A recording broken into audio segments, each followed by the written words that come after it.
And it is the last day for the House to take initial votes on Senate bills. And come midnight, a lot of those bills will die. But until then, lawmakers considering bills related to education, including school safety. KVUE's Natalie Haddad is live at the Capitol with more on that. Hi, Natalie.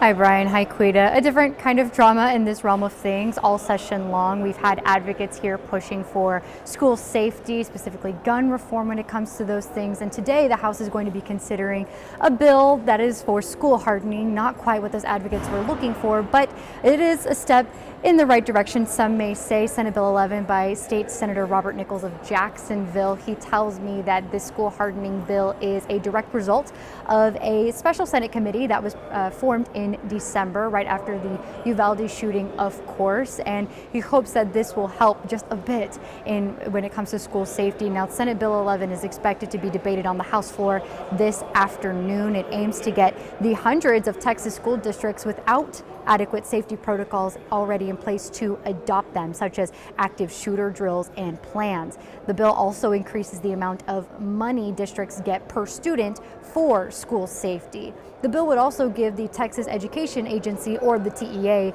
new authority to make sure school districts are complying with those regulations this bill is calling for.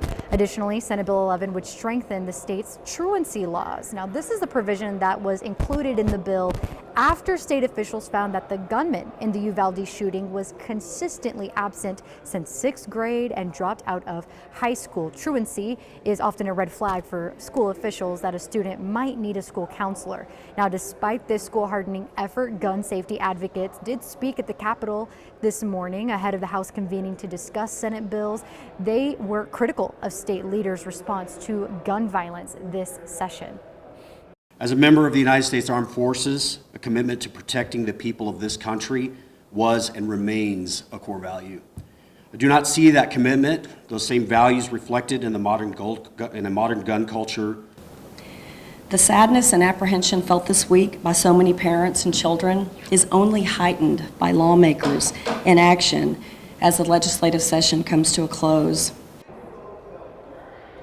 Now, there are other school hardening bills on the table. One, for example, is House Bill 3 by Representative Dustin Burrows, which would require the Texas School Safety Center out of Texas State University to conduct checks of school districts' buildings at least once every 5 years. That would be to make sure that the buildings meet the state's safety standards. And like Senate Bill 11, House Bill 3 would also give the TEA authority to enforce active shooter protocols on school districts. I was speaking to State Senator Robert Nichols earlier today, and I asked him, how does he feel about the House taking on his bill? Does he feel like it's enough? Will more be added? Would he expect that? And how does he feel about the House version attempt at school hardening? And he said he is throwing his support behind Burrows's House Bill 3, and he's just hoping for a safer future for schools in Texas with these bills, should they reach the governor's desk. I'll send it back to you in studio, Brian and Quita. Our Natalie Haddad live at the state capitol this evening. Natalie, thank you.